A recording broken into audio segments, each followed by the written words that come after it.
With us today is Gay Valimont. Gay is, of course, running for the Senate seat, Congress seat for Florida District 1 that was vacated when Matt Gaetz resigned what feels like either a month or 5 years or 1 week ago. I can't remember at this point. There's just a lot that's been happening. And so, Gay, you ran this past time as a Democrat, of course, against Matt Gaetz. So kind of walk me through your strategy. Why do you think that this is going to be a different race than the last time around? It's going to be a completely different race this time.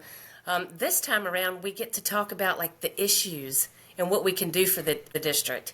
I started this 16 months ago, and from the beginning, I kept telling people, I want to give you something to vote for, not just something to vote against. And I was able to get a lot of Republican votes that I didn't expect just from having the conversations for over a year. Most of those conversations are, I know you want to do a bunch of stuff about healthcare, but let's talk about how bad Matt Gaetz is. So, don't have that anymore. Set out to do that. Matt Gaetz is gone. Now we can talk about the issues and what we need to do in this district. And I'm really excited to get to that point because I don't feel like the first time around I got a fair shake. I was running against a ghost that wasn't here, that wouldn't debate me, that didn't want to talk about the issues. So I'm excited for this election, fast as it is. So this election is coming up, but with Matt leaving, that means that there are now 20 different candidates that are running on the Republican side. What do you see that as somebody that's on the Democratic side? How are you responding to that, large volume of candidates on the Republican side?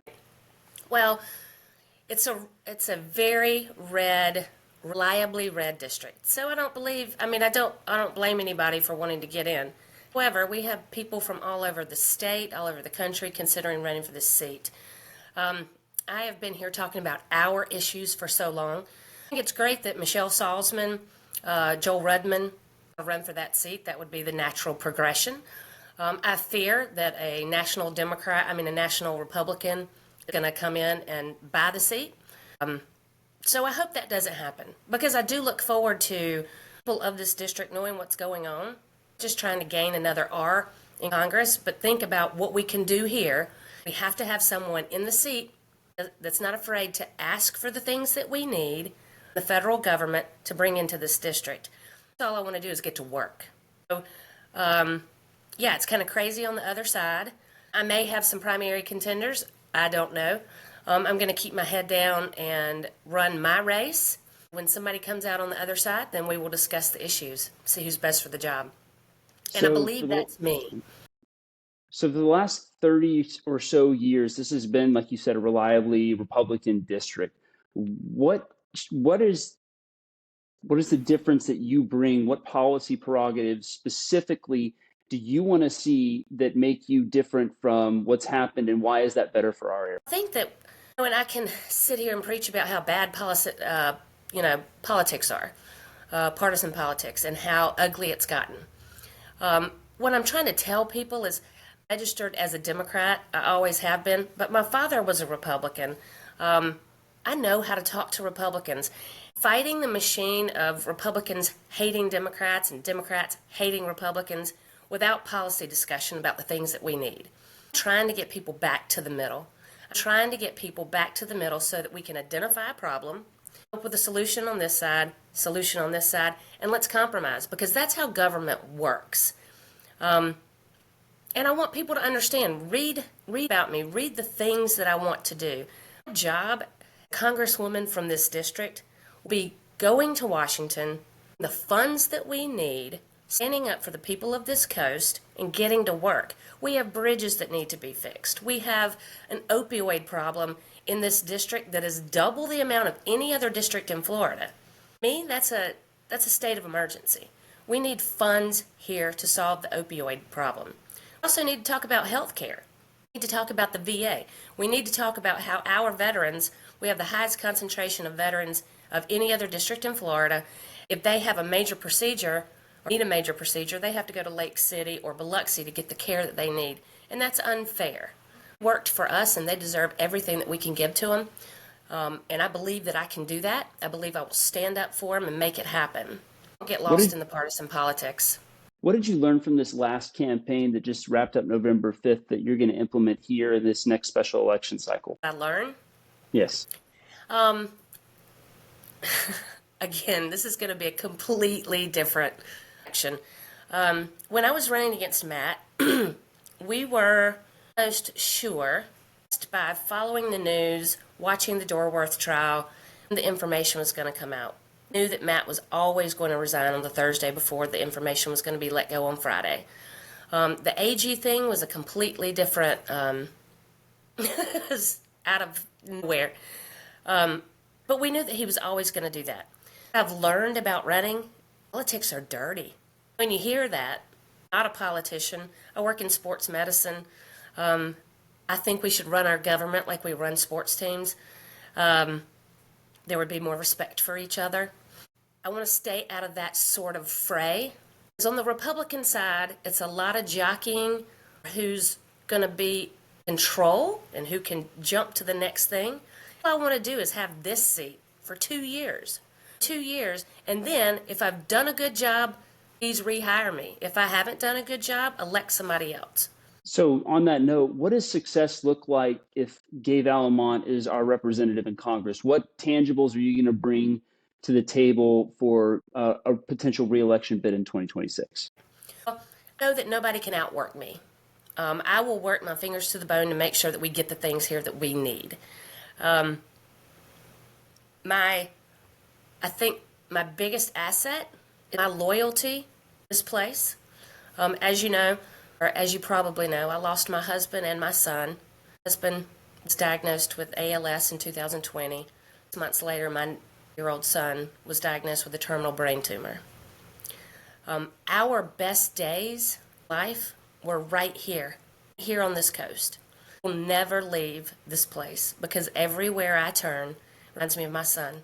So I say my loyalty and the protection that I have our district, it's heartfelt.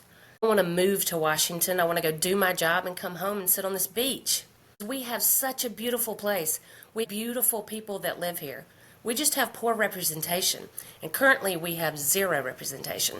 So on that note, what would you say the deliverables that you want to work towards? Maybe, there's 434 other people that are going to be in Congress along with the congressperson that comes from here. But in Gay Valimont's perfect world, what are the things that change for the better in the 2 years that you would have if you were elected? We need to bring infrastructure money in here. Every state in the nation is benefiting from infrastructure dollars, fixing their roads and bridges. We haven't asked for that money. And you don't have to drive very far on 98 to know that we need help to fix those issues. Santa Rosa County in particular needs a lot of the infrastructure money to fix the roads and bridges. Again, I want to bring tons of money for the VA. Big initiative of mine is that we have to figure out a way and build a highway so we can get out of here in case that 4 comes to hit our district. Currently, if we all had to evacuate, we're all driving up through Andalusia and Dothan trying to get out of here. If there was a mandatory evacuation, some of us wouldn't make it out. We need a highway that goes straight north to 65, so that we can get out of here if we need to.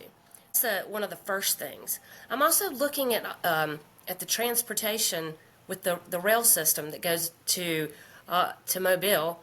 Refuse to bring it all the way into Pensacola. I want to figure out that. Century, we have huge problems. 3 bridges are out, and there was money.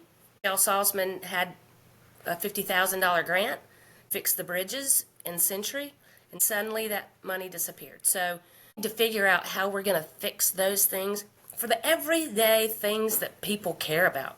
Instead of having to drive 30 minutes around, fix the bridge so it's 10 minutes. We need to put public schools back in the north part of the county where we're taking all the schools away. Another big initiative of mine are women's rights. I want to see women treated equally. I want to see us develop a child care system so that women can go to work, not go broke, and send their kids to child care. And I believe Donald Trump believes in the same thing. He mentioned that in one of his stump speeches, that it was important to do something about childcare. And I think that would be a huge, huge initiative to put money back in the pocket of women who are raising their children alone. Well, Gay Valimont is one of the candidates for Congress here in District 1 in Florida. So if you live anywhere from the western half of Walton County to the Alabama state line, you have an opportunity to vote in the special election on January the 28th in the primary, and then the general election on April the 1st. Gay, thank you so much for your time. Thank you. And I want to let your listeners know that we are collecting petitions. Our office is at 22 North 9th Avenue. And we are collecting petitions. We need 2,000 petitions, or we have to pay $10,000 to get on the ballot. So I need your help. You can go to our website, gay4congress.com, and mail it back in, or drop it off at our office. And I appreciate your time. Thank you. Ma'am.